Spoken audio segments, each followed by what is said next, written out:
following is a special report from Los Angeles. And take two. Welcome back, Kings fans. You're watching the Royal Half Radio Postgame Show with your host, Jesse Cohen. 55 seconds left to go in the King power play. They were 2 out of 5 against Edmonton. They're 1 out of 1 here tonight, Nick, so they've improved the last couple of games in that power play. Forwards doing a good job at getting the puck back to the point men, Galley, Hardy, and Redmond. Now up to center on the right wing side. It's taken by Taylor. Taylor to Dion. He shoots. He scores! His 600th goal! And a standing ovation for Marcel Dion. The 600th goal of his National Hockey League career. He's only the 4th player in league history to reach that mark. Here's the announcement. I'm not in the right place. Welcome back, Kings fans. I'm Jesse Cohen. This is the Royal Half Radio postgame show. Started a little bit earlier, jumping the gun, because I don't know if you can tell from my voice, but I don't sound that great. I feel fine, but I sound terrible. And there's just not a lot to say about this game. I'm not even upset. I mean, I'm not that upset. When we found out earlier in the day that Deneau and Byfield were going to be out, I didn't know what to expect. I didn't have expectations, so I'm not disappointed. I don't feel like expectations weren't met. I think for the most part, I agree with Tony Granato on the telecast. I thought they played a pretty good road game. They didn't play well enough. It was pretty good given all things considered. They got outshot in the third period. They had control of the game after the first. But really, to me, the concern is the Darcy Kemper situation. Obviously, we hope that he's okay and that he'll be back soon because Darcy Kemper's been incredibly important for this team. But once Darcy Kemper got injured and was out of the game, I felt like that was kind of the tilting point of the game. And I'm going to show you the screen right now. You can see on the game flow right there that the Kings have control of the game. And then I don't know, because they don't put time marks on the game flow, but I went back and watched, and I think it was about the 4-minute mark, the 5-minute mark that Rantanen hit Kemper. And it may not align perfectly where that, you're welcome, Dylan, happy birthday. It may not line up perfectly with that spike. I don't know if you can see my cursor there, where Dallas starts to take control back of the game. But that's about where it happens, give or take, somewhere in here. And then after that, the Kings, had those power plays in the second, so that's good. So they take control. But Dallas has a few pushbacks. And then in the third period, it's all Dallas. But it doesn't matter because the Kings can't score. And that's ultimately the story of the month. It's not even the season because it's really just a month. I was looking at it during the game. I think I looked, and going back to November 15th, the Kings have the second lowest goals for in the league, but the third lowest goals against. So, I mean, obviously they're playing really good defense. Tonight's another perfect example of that. They do a really good job. Forsberg comes in for Kemper. They keep Dallas off the board until late. And, there were 4 minutes left of the first. Thank you, Sam. Yeah, when it happened. So, unfortunately, no timestamps on the game flow, but it feels to me like once the Kemper thing happened, that was a sign for Dallas to try and climb back into the game at the end of the first, and the second period was all Kings. But honestly, we've talked in the past about 1-goal shutouts. This is a 1-goal shutout for Dallas. Yeah, the Kings scored. Yeah, it was on a power play. But does anybody feel great about that goal? Like if they had won 1-0, I'd feel great about that goal. If they had won it all, I'd have felt great about that goal. But that goal was a fluke. That goal was just Kuzmenko trying something that happened to work. It didn't come as a result of dominant play. Didn't come as a result of, testicular fortitude or cohesion or strategy or guts or anything. It's just a fluke. It's a fluke goal. That was a 3-0 loss, really, if you think about it. Now it's 3-0 loss where you don't have Deneau or Byfield. So like I said, I'm not angry. I'm not even necessarily upset. Let's see if Corey is. Corey, what's going on tonight? I'm interested. I feel like the flu does a better job at setting the lines than Hiller. Okay. So, but overall, I thought it was actually a pretty good game. If it wasn't for the way things had been going, it's one of those games where I feel like you lose some. Sure, 100%. They played pretty well for 45 minutes of the 60 minutes. Yeah, and then towards the end, it was that same stuff where we had one shot before their goal in the third, Yeah. and it just felt like that same, now we're tied in the third, back off of everything that's been working. Like Fiala had a play where he just threw the puck away, and Yeah. maybe it shouldn't have been a blind pass. But I don't know with 7 minutes left when you're down a goal, why neither defenseman was in the zone when we had the puck. Like, I'm I assuming you're feel talking like about Hillary, Grant's goal to make it yeah. 3-1. Yeah. When Fiala just turns it over 3 feet away from the blue line, but Edmondson and Clark both get beat up ice. Yeah. No, And it just feels like there's that lack of aggression. Like the goal from Rantanen is a great goal, and I know it was against Fiala, but it feels like so many times this year, so many of our players have a chance to cut to the middle, and they just keep possession. And I keep feeling like they're being told to do that. So that's the down part for me. But I thought they played a really good game. Kuzmenko looked great. I was kidding about the lineup, but not really. yeah. Last time he was in on the power play, like it looked better. He scored, they scored. Tonight, it was kind of a lucky goal, but the power play looked better. I hope he's kind of back. It did, but I do want to talk about that because there was I don't remember, I guess it had to have been the second period because that's when the power plays happened. But there was a moment on the Kings power play where they were playing catch along the sidewall, along the far wall from where the cameras are. I guess it had to have been Kempe and Doughty because I think Kopitar was out front, was playing net front at the time. But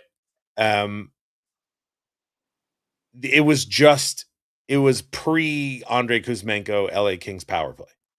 Yeah. Right. It was slow, lazy, boring perimeter passing, just two guys playing catch, nobody even coming close to shooting it. And I Yeah. found myself going, hey, they're keeping possession.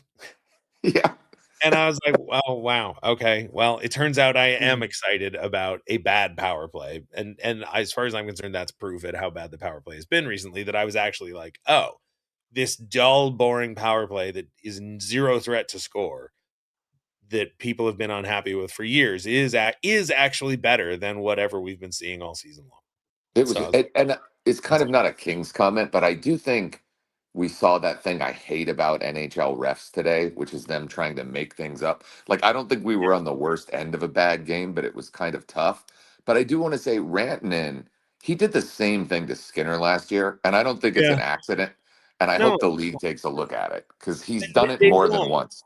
They won't. What I want to know, and I mentioned this on Twitter, and I saw people agreeing with me, and I'll just say it here and I genuinely don't understand this, and I would love to get my 80-year-old mother's take on it, but I don't think she'd understand it either. So the puck winds up in the back of the net for the Kings. For Dallas. Rantanen doesn't enter the crease, but does elbow Kemper in the head. Kemper is knocked to the ice. The goal is waved off, and the reasoning for the goal being waved off is goaltender interference. Kemper leaves the game, never returns. How is that goaltender interference not elevated to the level of getting a penalty? Like It's ridiculous. it was obviously significant enough to overturn an event that we all saw with our own eyes, which was the puck crossing the line and going in the net. Darcy Kemper left the game. The words goaltender interference were uttered. And so maybe this is just a blind spot for me and I just genuinely don't understand. But like, how is that not a penalty? I'll say on the blinds, it might be because I was looking into that penalty. It drove me nuts. I think it was Forsberg with the penalty the other night. And I Yeah, was thinking, how can it be a penalty if you have to get back to the crease? And right. it was like the way the rule read in the rule book was like, if the ref thinks you did it on purpose, basically. And so maybe I'm going to go read this rule because, yeah, that's ridiculous. Because then technically, even the second one that ends up in the back of the net, he did it on purpose. Ben was like laughing about it. But like I don't mean in a mean way, but the second Yeah. time he literally just kicked the pad on purpose. Like, so it's the same thing. Yeah. I mean, like I said, I just don't have it. Maybe it's just because I've been up since very early this morning that I just don't have it in me to be upset about any of it. But I mean, like even the penalty that Mikey Anderson took on Rantanen later, I think they sort of alluded to it on the telecast. I don't know if it was a dive, but I didn't think it rose to the level of a trip. But I Um, think it was a makeup call because I hate saying and it. I don't think Kuzmenko got tripped. Listen, I don't know if you saw that one, it but wasn't. I think. I mean, I'm not the only person that they say this. I don't think officiating in any sport is dynamite at the moment, and it's just I'm thinking out loud. I wonder how much of that is as a result of we're now what are we 20, 30 years into instant replay, the reality of instant replay. And so like the goal the other night that was called back, I don't even remember which opponent it was, but it was called back because the team was offside against the Kings. And the guy was oh like god, 4 strides over the blue line when he even got the puck. And I was like, what do we need? Why are we relying on a coach's challenge at this point? What is the purpose of on ice no, if they that don't? and I'm sorry, I was thinking about that one tonight. There was a play they called us offsides for that wasn't, where we had the zone and the puck didn't go out. Yes, And I was thinking, tonight. like, Yeah, they yeah. got a great chance right off the next face-off. And it's like, if you can challenge the one, the same logic should hold for that. Like, because it's Yeah. stupid. It's like, when does it end? It's even after a whistle, you wouldn't have the next No, face-off if it and wasn't I offside. just wonder if officials, because listen, I don't watch other sports as closely as I watch hockey or the Kings, but I just wonder if because officials now have grown up in a world where they know that replay will catch their mistakes or their, blunders, or whatever. Maybe I don't know. Maybe they just don't. But I do want to ask, do Maybe they you train. think the lines look better without Byfield? Um, well, I mean, the lines essentially were Kuzmenko, Kopitar, and Kempe, which if that line doesn't work, then the whole theory of the season is sort of out of whack. Hellenius, Malott, and Perry, say what you will. Moore, Turcotte, and Fiala, I thought was a really good line, but naturally they didn't play as much as LaFerriere, Armia, and Fogel, which I wasn't tremendously impressed by. I wasn't like Yeah. disappointed. Like I wasn't disappointed in anything in particular tonight. I don't think anybody played poorly, but Turcotte, Fiala, or excuse me, Turcotte, Fiala, and Moore. 14 shot attempts while they're on the ice, 8 shot attempts against. And Turcotte, I don't know what the final numbers are on faceoffs. I was checking it sort of all game long, but let me just look real quick. Yeah, Turcotte won 9 of 14 faceoffs, but that line third in minutes. I don't get it. I don't know. Did they? Was I've I given up trying crazy? to understand some things. Was I crazy, or did the fourth line play Uh, tonight? this game 100%. I mean, the Jeff Malott played the least amount of minutes tonight, and it was 10 minutes and 26 seconds. And Anze Kopitar played 20 minutes and 4 seconds. So that's the gap in forwards. That's probably the closest it's been all season, maybe. It certainly Yeah, it looked feels like good. it's been a while. Yeah. It looked like guys had energy, and I Yeah. don't know why the backing off when we're tied. It's one thing when we win, but because I feel like that's why we lost in the playoffs last year. So Oh, I just want the coach to learn. time out. Let's be clear. It is 100% why they lost in the playoffs last year. That is not a controversial statement, no All matter right. how many people want to tell you it is. That is 100% why they The lost. Kings had a lead every game Yeah. and No, lost in six. Yes. the whole All Byfield right. didn't clear the puck, bad goal challenge, all of that is incidental. All of those are momentary things that can swing either way. The issue is that they built a lead and then they sat back. And if you give Edmonton that much time and space, I said it last year. If you give them 50 minutes to play, they're gonna score. They're gonna score goals. Connor Yeah. McDavid's gonna put up points. Yeah, I don't know. All I mean, right. so Corey, scale of 1 to 10, like how upset are you about this loss? Because I'm probably at like a 3. I'm just not that upset. Maybe even a 2. I'm just not that upset about I'm right in the middle, but it's only because of what's been happening. that. The game itself, I'm not upset. I'm upset because I feel like things looked better because of the flu, and I Fair. really think that, and I don't. That makes me upset. So, but the That's fair. game, no, they look great. I wish they looked like that every night. I'd be happy. Like, I'd rather lose like that than win. Even if that game was a 2-1 overtime win or loss, I'd be like, that's a 1-1 game where you're playing well. There's a difference between what we just watched and what we've been watching. Yeah, I mean, I'm showing the heat map right now on the screen. Even the heat map, like the Kings. I mean, the Kings did everything that they have been criticized for not doing of late. Yeah, They it shot looked the puck. good. They went to the net. Yeah, I mean, it looked for the most part, it looked good. They just didn't score. And listen, I've seen all the jokes and comments about Byfield and Deneau not helping out on the offensive side of things, and Obviously, Jano doesn't have any goals this year, and I think Byfield only has 4. So, it's not a huge difference, but yeah, they looked good. Yeah. And it was like, and then the goal, like the Duchesne goal was just one of those like, oops. I don't know what like a momentary lapse, I guess. But that happens. Like you can't play perfect the whole game. So No, well, this is why you can't score no goals and then get mad when you lose 2-0 or 3-0. Like, okay, it's 4-1, empty netter. The third goal was a goofy turnover, late in the game where they were down 2-1, so they were probably playing a little bit goosier to try and climb back into the game. But yeah, if your only goal is going to come on a 5-on-3 power play or whatever it was, and it's a fluke where one of your players, where the other goalie just misplays the puck and your guy pounces on it, like you're just not gonna collect that many points playing like that, no matter how well you play. So that's like I'm like, all right, they lost. I figured they'd lose when I heard that 2 of their 4 centers were out for the night. The fact that they played a decent game,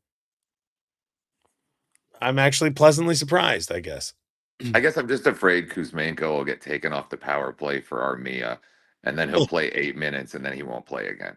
And I he mean, does do stuff like I know their line didn't score tonight, but it's not him. Like he even earlier in the year, that line looked better. I don't know what to say. Maybe I'm on my own there, but something happens when he's on the ice that he's not playing great. It's just like I don't feel like Jeff Malott is bringing much more to the table. So I'll go. But yeah, yeah. All I'm right. Well, I happy. appreciate you joining us, Gary. Thank you very much. Appreciate it. Thanks, And have a Jess. good one. And, thanks for not being mad with me. Yeah, Appreciate it. thanks, Jess. All right.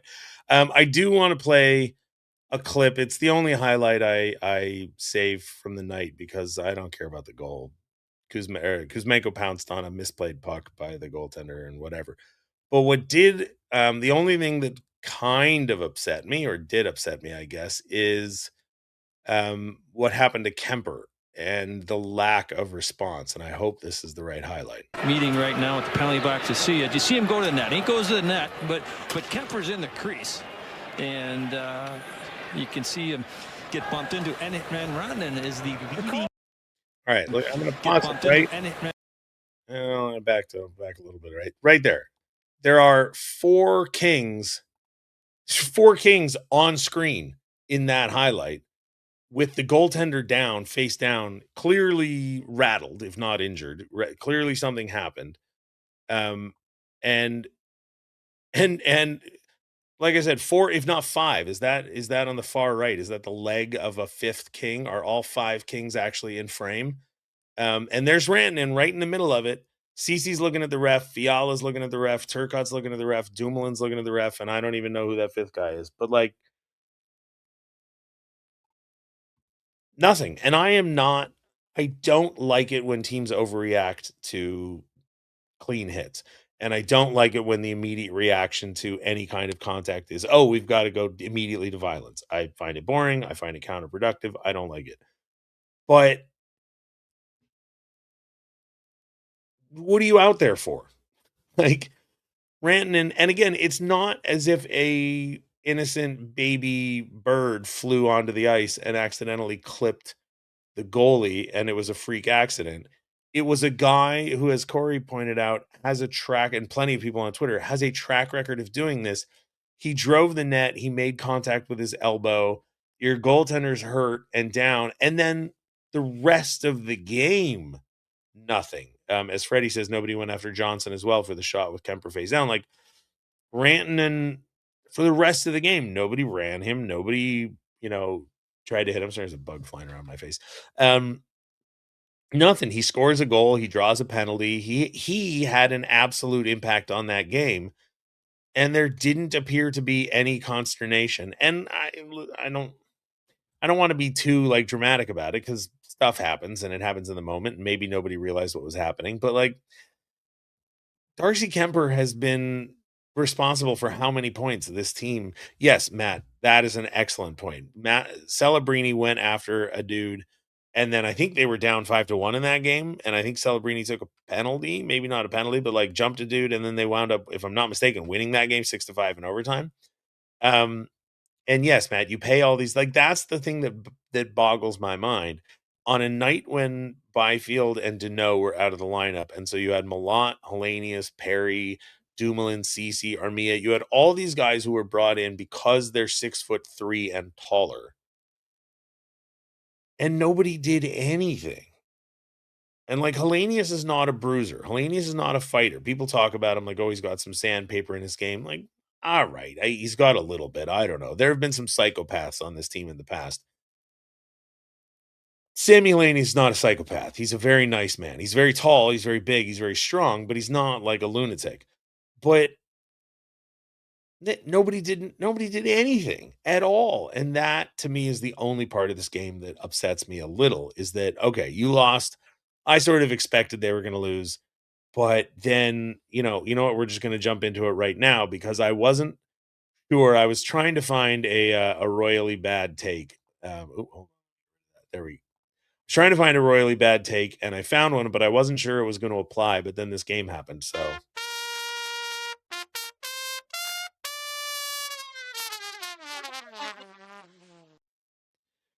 I took the name off because I wasn't sure if I wanted to do this or not. We're going to get to it in just a second, but I took the name off of it. And here's the take. Kingsmen podcast just got done listening to the latest All the Kings Men. Dude, look on the bright side. I can't imagine LA can play any worse, yet they remain in a playoffs position. Hard to believe, but true. Cheer up. So first of all, the reason I chose that is because I've said time and time again, and I will continue to say this, don't ever tell me to cheer up after a loss. Just don't. I understand it's not sane to be upset about a sports team's win or losses, but that's whatever. I'm too old at this point. I get upset when they lose. I get upset when they lose in a certain way. So don't tell me to calm down. Secondly, and I don't expect everybody to know the intimate details of my life, but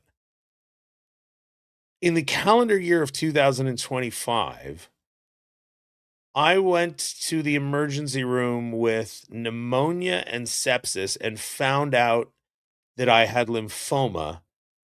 And now in November, well, actually, it's December. It's not even November. This is December. Now in December, additional things have happened to me in the calendar year that could be viewed as negatives, right? Like, it's been a tough year for me. And you know what? I still think it's my best year. I still think it's been an incredible year for me. I'm still pretty cheery, all things concerned. So I beg your finest pardon, but keep the, it could always be worse rhetoric as far away from me as possible, particularly since the goaltender got hurt tonight. And we have no idea when Darcy Kemper is going to get back. So, womp womp, you say they couldn't be playing, look on the bright side, they can't be playing much worse. Okay, fine. They could lose their starting goalie to an elbow from Mikko Rantanen. So, like, I get it. It was a cute attempt to be cheerful, but I'm a grown-up. I'm a big boy. I know how to be cheerful. I know how to be positive. I know how to count my blessings and be gracious and grateful for the positives in my life. This is not the point. This is not where I do that. This is the place where I say, boo, I'm upset or I'm mad. So that's the bad take. Yes, exactly. Nice Crouton. You know what I mean? Like, and I mean it. I do think that this was the best year of my life. It was also the worst year of my life in a lot of ways, but that is between me and my God, or gods, or whatever you want to say. But hockey stuff, oh no, I am allowed to have my opinion, and my opinion is something's wrong. All right, so that was the rant. Anyway, but I did want to talk about the Kemper thing because it's just, again, I don't need a team to be violent. I don't need a team. I've never believed in the rhetoric of the hockey world that, oh, the game was better 30 years ago or 40 years ago when guys, when they would police the game themselves. Like, I don't believe that's true. Guys got hurt all the time. Guys, I mean, I can't remember his name. There was a player for the Sharks. I think he played for the Sharks and the Ducks, and he had like a metal plate in his skull because maybe it was Marchmont. I don't remember. But like, Wayne Gretzky missed 3/4 of a season because somebody checked him from behind and he had back issues. Like, this notion that the game was at one point pure when violence was allowed to reign supreme, I've never believed it. However, having said that, I do think violence has its place. Hockey is clearly a violent sport. And when you have a team that is absolutely categorically devoid of violence, a team that refuses to participate in violence, a team that refuses to participate in any kind, and it's not even violence, not even the right word.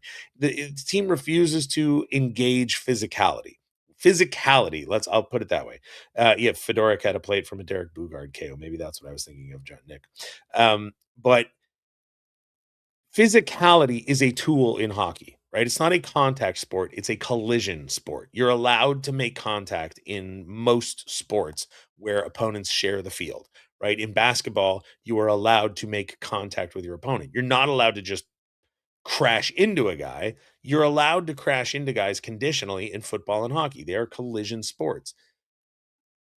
So when a team refuses to use collision as a weapon, as a tool, particularly within, what are we, 18 months since that big speech from the general manager about a need for the team to be uncomfortable, to play uncomfortable, I don't see a ton of uncomfortable play. Like, did they play good tonight? Yes, they did. Did they do anything at all to make Dallas uncomfortable? Not at all. Not that I saw anyway. I mean, I think there was that one hit that Mikey Anderson put on Dallas that they talked about on the telecast. But outside of that, I didn't see a ton of it. And if your decision to move on from certain players was predicated primarily on size, which I believe it was, I can't prove it, but I believe that the decision this summer to bring in Dumoulin, Cece, and Armia was to get bigger. And, which I even as I say that, I'm thinking, man, they're playing Turcotte over Hellenius, which is, you couldn't get too far apart on the size scale. So I don't even know if that's true. But if you add three big bodies and Corey Perry, who may not be the world's biggest body, but he's not small, and he certainly doesn't play small. And there was a clip of Corey Perry on the bench yelling at Mika Rantanen, and it was getting sort of like stick taps for, yeah, go get him, Corey Perry. And I don't remember apologies to whoever I saw say it on Twitter. I saw a couple people say it, but like, yeah, okay, he barked at him on the bench. So what? You think Mika Rantanen's feelings are going to give you an extra goal? Jump over the boards and slug him. And I don't actually mean that. I'm being overly dramatic, but like, okay, you were mean to him. Oh, okay. Well, mean does nothing for me. Make him afraid, make the Dallas Stars tentative. Make them, consider driving the net as hard as they did. Johnny Utah and Chef Boyardee both making, and other people. Nice Screwdon says they're uncomfortable in the sense that they are annoying but not scary, and they don't make you think twice. Clark is the okay. There's another one. Clark got cross-checked in the face. I don't remember who it was that did it.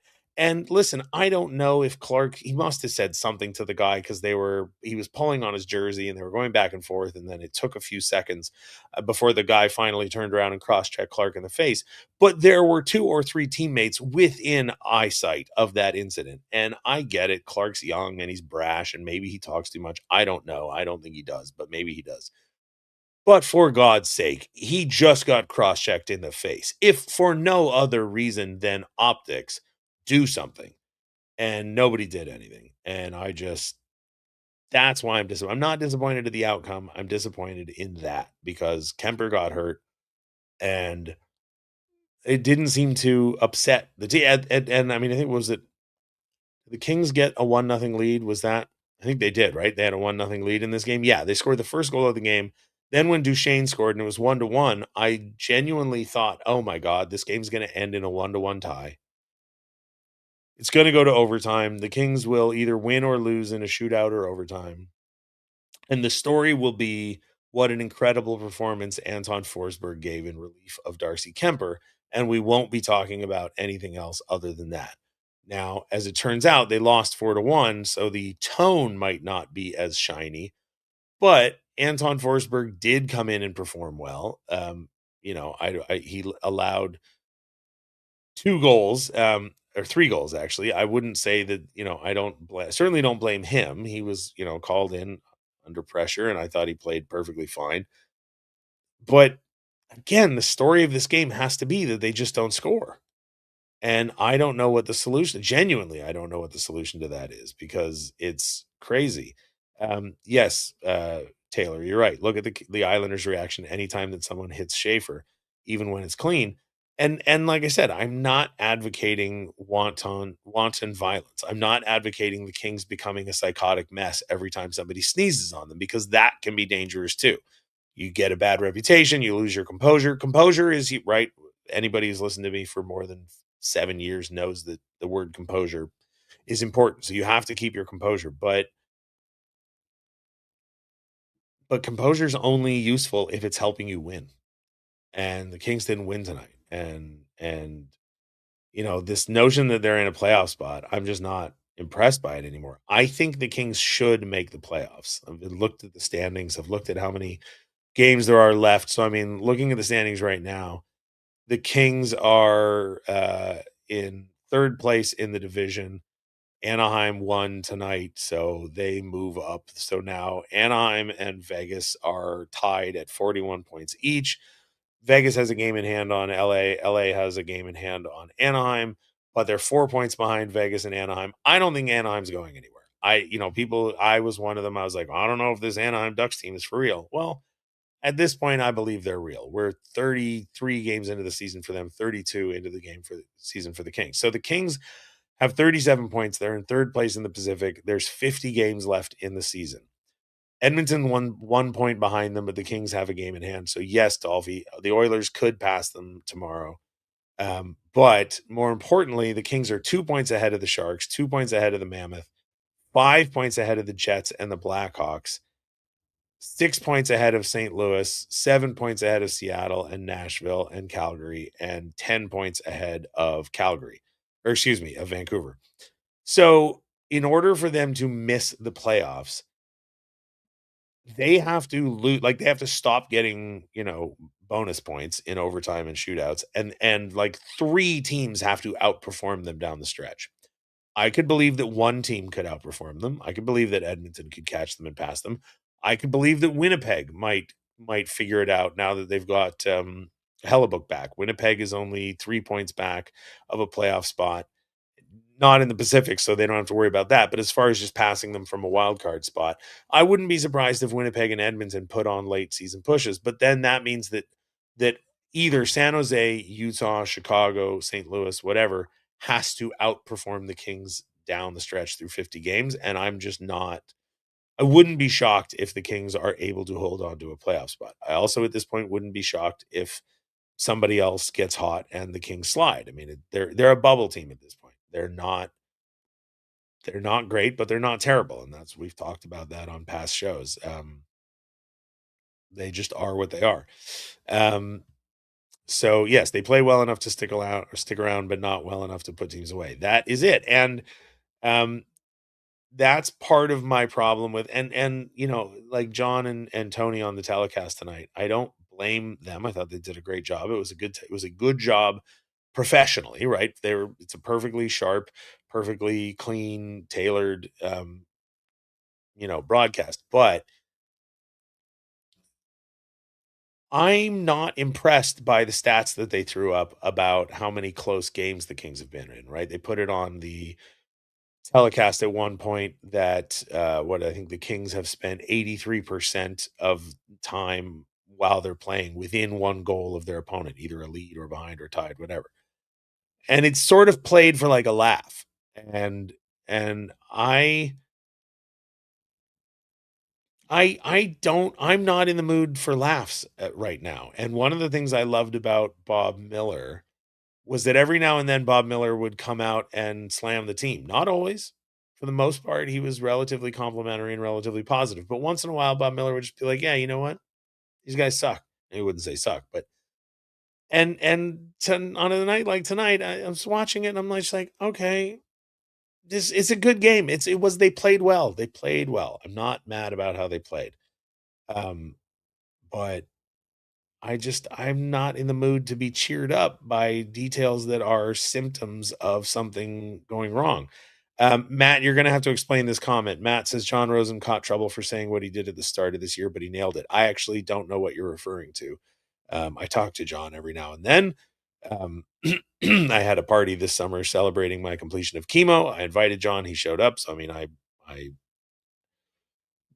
my relationship with John has been complicated in the past, but I feel like we're in a good place right now. So I genuinely don't know what you're talking about. So if you could throw that in the comments, Matt, and explain what John said, I would love to know, because I genuinely don't know. Matt says Helene Elliott too. You can't be a sycophant.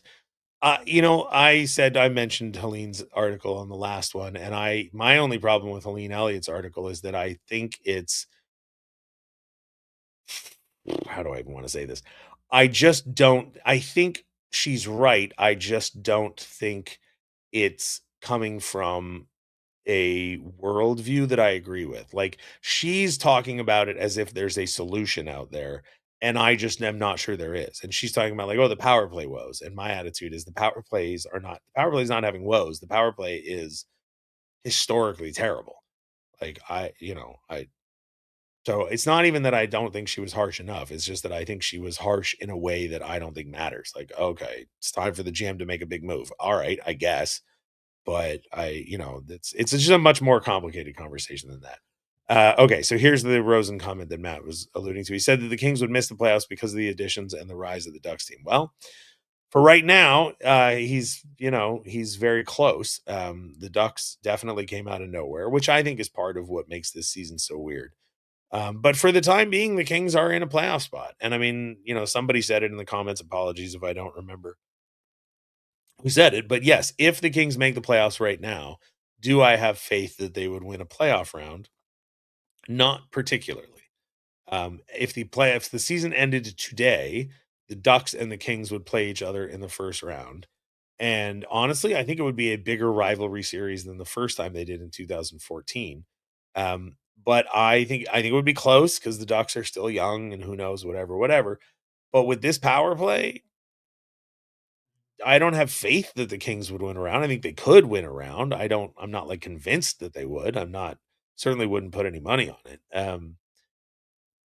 But yeah, and then people are talking about Marco Sturm. Now, the Marco Sturm thing, it's awfully convenient for all of us to say, like, oh, well, they should have hired Marco Sturm. They should have promoted Marco Sturm, and now he's in Boston, and look how good he's doing. And oh, la, la, la, the Kings are so dumb for letting him go. But if we're honest with ourselves, I don't recall a lot of people calling for the promotion of Marco Sturm. I remember a lot of conversations across multiple platforms of people saying that he was the problem with the power play and that he was terrible. And I myself did not quite understand why he was so beloved by the franchise. I can't remember a time that an assistant coach was demoted, for lack of a better word, to be the head coach of the minor league team. So yeah, he was in the franchise, and it does look bad that he's now in Boston, and Boston looks good.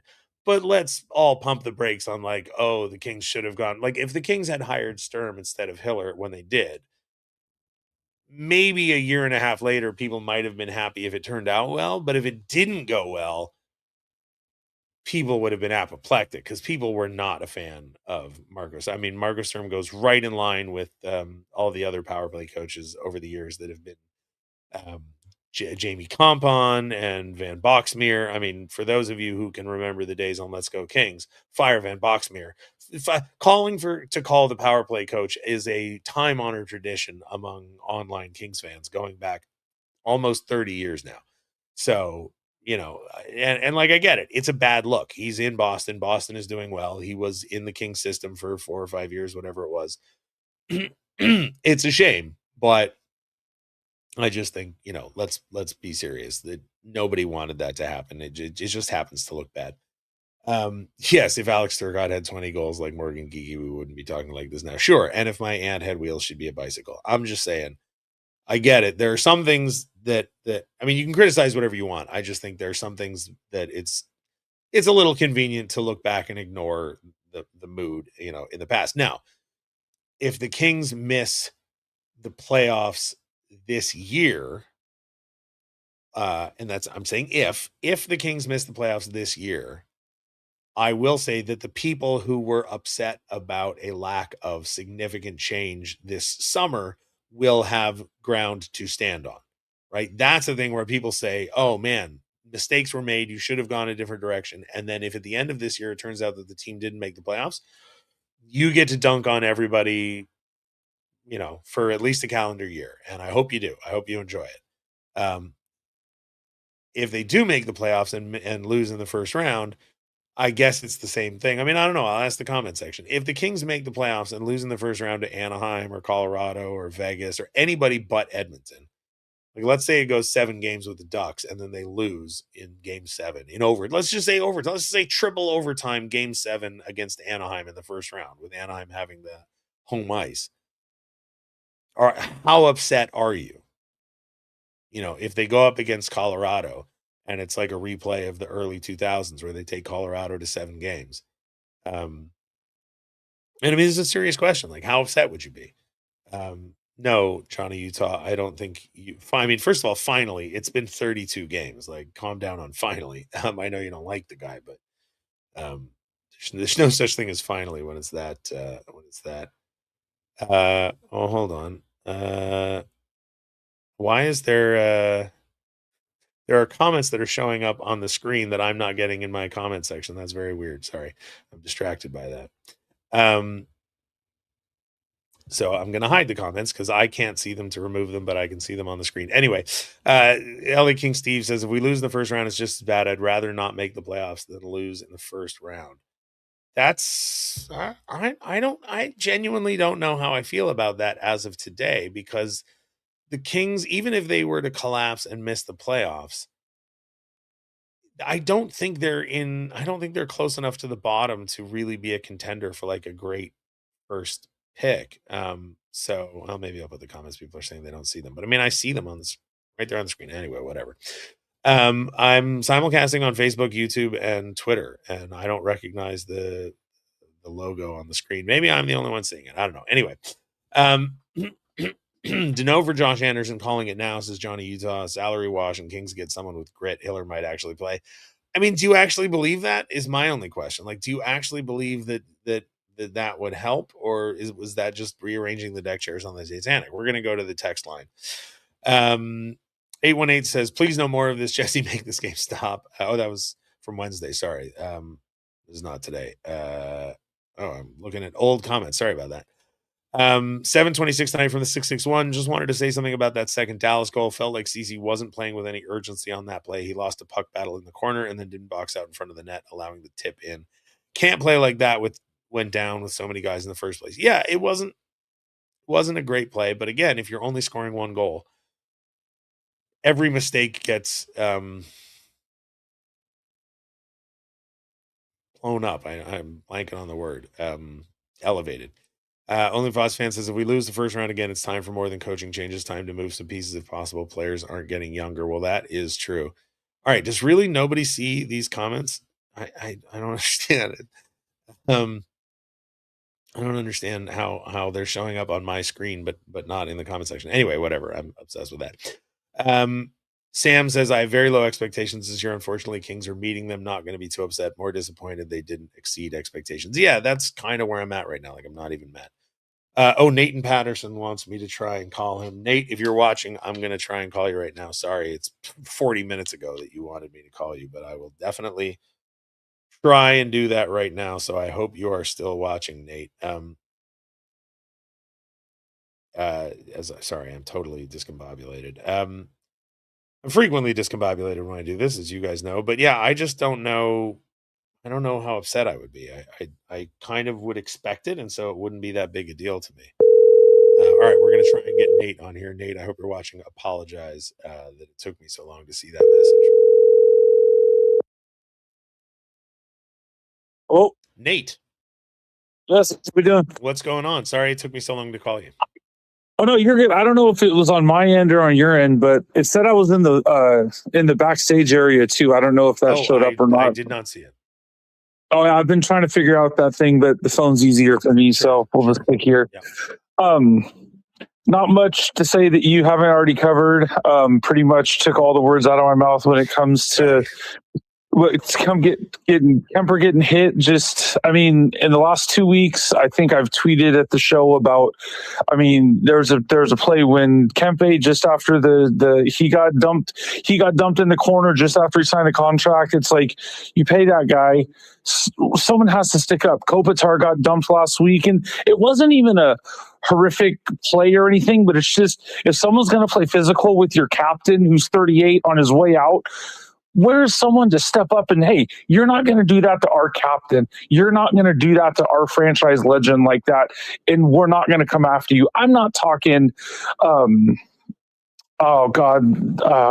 McSorley on Brashear and hit him with the stick, but something. Go out, let him know you're not going to push us around like that. And last week in Seattle, Alexiak being a big mutt like normal and just nowhere. And like opening night when Fogel got laid out from up top, I couldn't tell if it was a clean hit or not, but Malott jumped right up and fought the guy, and it was like, all right, cool, I like Malott going after the guy. But since then, I mean, not really much in the physical. And like you said, I mean, tonight down 2 centers, Dallas is a really good team. I'm most disappointed in the lack of a response when your goalie gets laid out. And like you said, 5 guys standing around and everyone's looking at the ref. And it's like, that's not the makeup of a championship hockey team. That's not the makeup of a team that's going to go deep in the playoffs.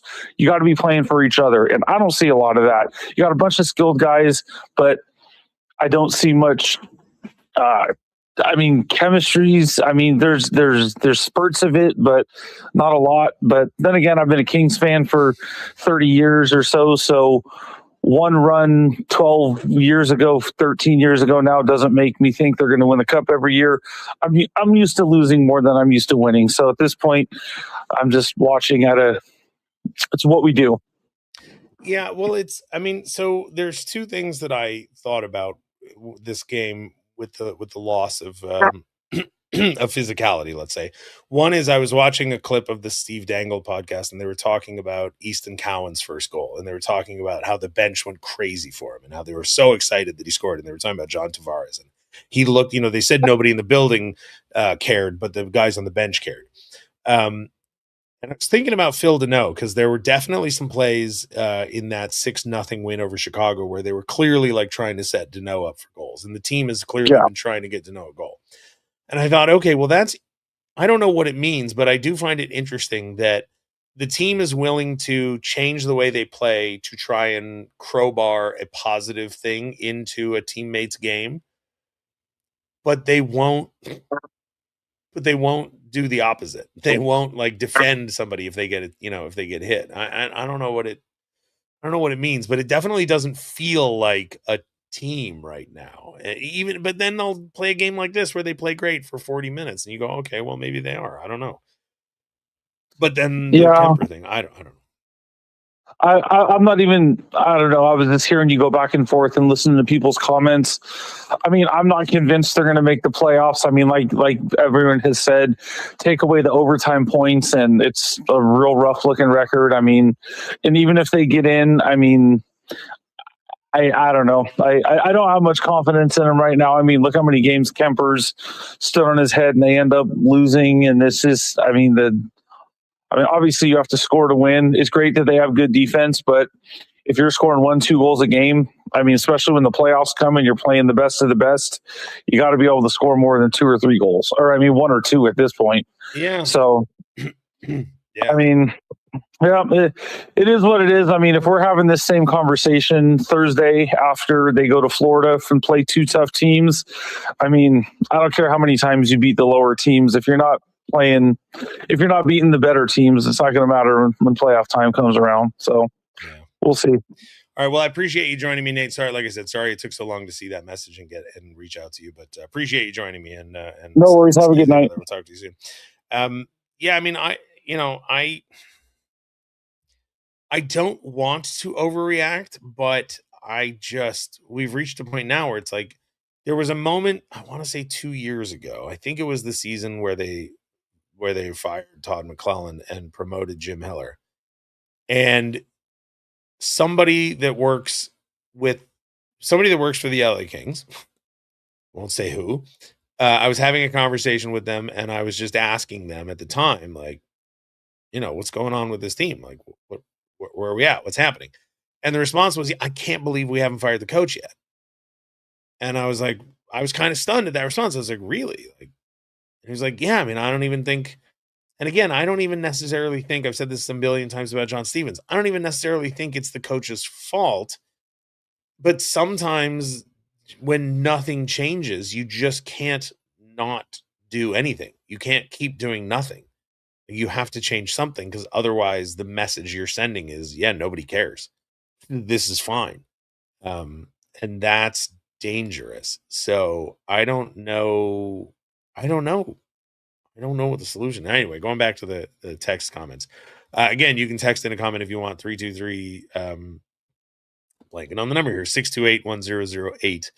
I'm not upset about the loss. I am upset that everyone just stood around like they were waiting for a bus after a number one rollie got run. Anyway, keep up the good work, Jesse. That's from DTLA Kings fan. From the 559, which I don't know what area code that is. Now I'm just curious. I'm going to look it up real quick before I even read the comment.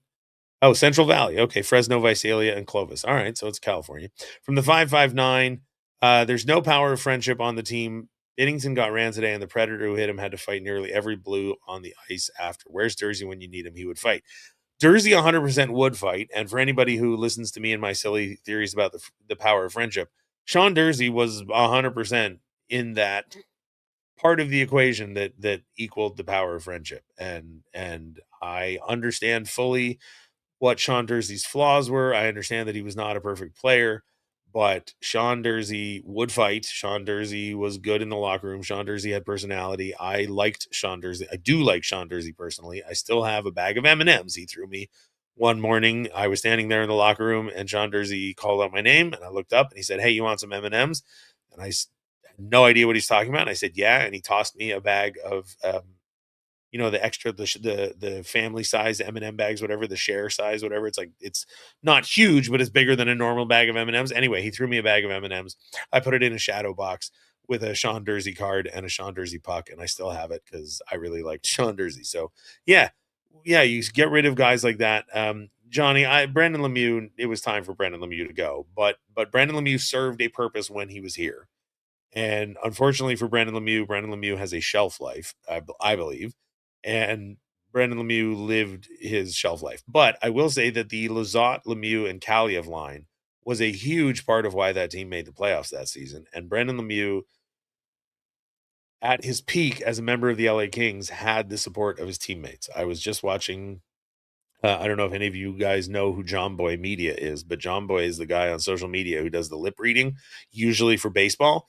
And I was the clip of him lip reading the Brandon Lemieux and is it Brady Tkachuk incident where Lemieux bit him. That somehow found its way onto my social media, and I was watching it again. And I remembered that when Lemieux bit Tkachuk, a number of Kings players came to Lemieux's defense. A number of Kings players were and it wasn't just lip service. Like, we spoke to a very respected member of the LA Kings organization at the time, no longer with the club, who was very clearly on Lemieux's side, like very clearly, very passionately on Lemieux's side. So I don't think bringing him back is the solution, Johnny, but I do get the sentiment. Only Fosman says, one of the most frustrating things for me is how we move away from moves that work. Andre Lee got time early last year and looked good paired with Hellenius. Moved away from that. Lee is leading the Reign in points, if I'm not mistaken. Kuzi this year, yes, he's had off nights, but the guy produces opportunities and points. Moved away from him. We should not be struggling so much, in my opinion. I don't know about Andre Lee, but I will say this. Last year at the trade deadline, Rob Blake had a media availability where he spoke to the media, and he laid out a bunch of conditions that he was like, this is what we're going to do down the stretch. And one of them was, we're going to see Hellenius back in the lineup. He's going to be the fourth line center. And he was. I don't remember if he was the fourth line center for every game, but like, Rob Blake said it was going to happen. It did happen. I personally believe that was Rob Blake sending a very clear message to the coaching staff that these are my prescriptions. This is what I want to see. This is the team as I've constructed it.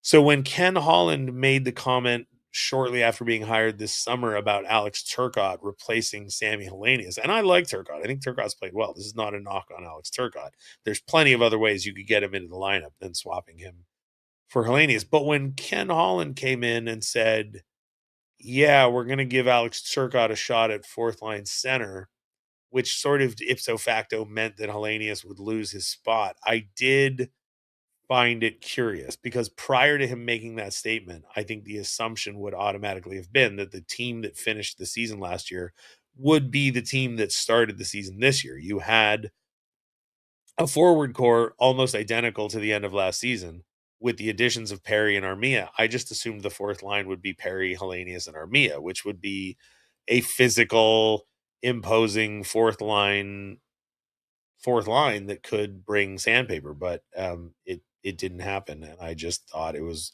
odd. I don't know what the point of that is, but just throwing it out there, I did find it peculiar. Someone should have just jumped Ranton, and Johnny Utah sent that on the text line. Yeah, I mean, listen, I don't want to agree with you, Nick. That's Johnny's real name for everybody who doesn't know, I think. And Johnny, Nick, correct me if I'm wrong.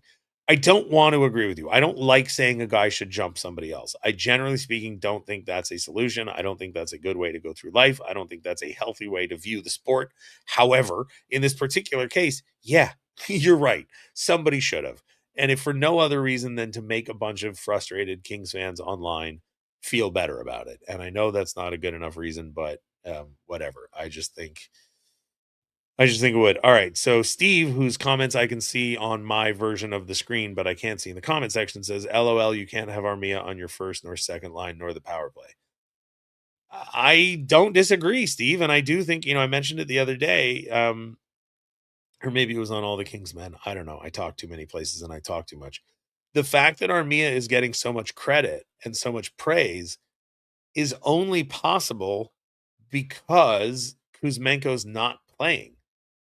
Armia should be playing like 10 minutes a night, 11 minutes a night on the fourth line in the penalty kill. What should be said about Armia is, man, he really stabilized the penalty kill and the defensive part of the game. And now guys like Kopitar don't have to play all those extra minutes. I don't think when Ken Holland signed Yoel Armia, he intended for him to be playing 14, 15 minutes a night in the top six and on the power play. Maybe I'm wrong. I just can't imagine that was the case. Now, he only played a minute 40 on the power play tonight, and that was 1, 2, 3, 4, 5, 6, 7, 8th most of Kings skaters on the power play. He and Laferriere both played over a minute and a half, but under 2. So, I mean, it's not like they're going to him time and time and time again on the power play, but it's just definitely not what I expected his role to be. So it's a little bit odd. Nice Crouton says, well, we can only play guys with experience when it matters, so it's important to rotate out succeeding players so no one gets enough of it. Caleb says, I think they thought Kopitar was getting handshakes after the game. Everyone was told to settle down. Is that tonight? Or you just went, I see the winky face. Maybe you're kidding. I don't know. The whole thing is just bonkers. From the 310 says Byfield for Pedersen or Tage Thompson. I have been asked this question before, or some version of it, and I'll just say again, I don't know that that's a solution. Now, if you want to tell me that you want to put Byfield on wing and you want to trade Martin Chromiak, Henry Brustevich, and a second-round pick for a different center, and you want to bolster the Kings' forward core, that's a conversation I'm interested in having. Swapping Quentin Byfield for a different top 6 forward, to me, it's a marginal improvement. Like, and Dolphy, I know you're saying no, because I just said last time I wouldn't trade any futures, and I wouldn't. But I just don't know that trading like this team, if this team is going to succeed, it has to succeed on things it has. And so if you want to bolster it, you can't carve out a big chunk of it. Like, I just don't think Byfield for Tage Thompson. First of all, I don't know why Buffalo would do that, although now they have a new general manager, so who knows what the heck is going on with Buffalo. Always a great move when a franchise that struggles hires a guy who struggled with a different franchise, right? How many good players left? Anyway, whatever. It's a different conversation for a different time. Yes, Caleb, that's what I think would be far more interesting is, Quentin Byfield spent the first 3 seasons of his NHL career on wing with Kopitar and Kempe. I thought it really worked. I thought it was a good line. So, yeah, try that before. Like, it could just be like, I think it was my dad that said it today. I don't remember. Apologies, Dad, if you're watching, or anybody else. But like, Byfield might be a winger, and if he is, that's a shame because they drafted 2 centers in the top 5, second overall and 5th overall. And if what you get out of it is a winger and a 4th line center, that's a tough look. But I don't know. Yes, his terrible faceoff percentage is a matter of concern. I agree. All right. I think it's been about an hour. I don't know if my voice sounds as bad to everybody else as it does to me, but I think I sound terrible. There's one other terrible take that I did want to show, and it was sort of a goofy one, but we'll just go ahead and play it again because it's not really a bad take. It's just sort of an example of where we're at.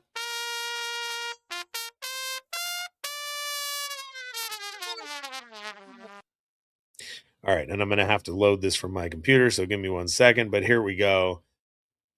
Yeah, so this is from the NHL media website, and it's the live update page. And generally speaking, on this site, on the media site where the media can access the NHL, you'll see stuff like, oh, Adrian Kempe has become the first player in Kings history to score back-to-back overtime goals, or Anze Kopitar is X amount of points away from passing, Marcel Dion with the most points in Kings history, or Anze Kopitar had a multiple point game last game and he moves into second place overall in franchise history with multi-point games. Like, that sort of thing is what goes in the live update section. And for this game, Dallas, you can see there, it says the Stars have a point in 7 consecutive home games against the Kings dating to October 22nd, 2021, outscoring them 29-14 over that span. That's the kind of detail. And then the Kings is NHL Edge shows that the Kings have the advantage in shot speed, skating speed, and zone time.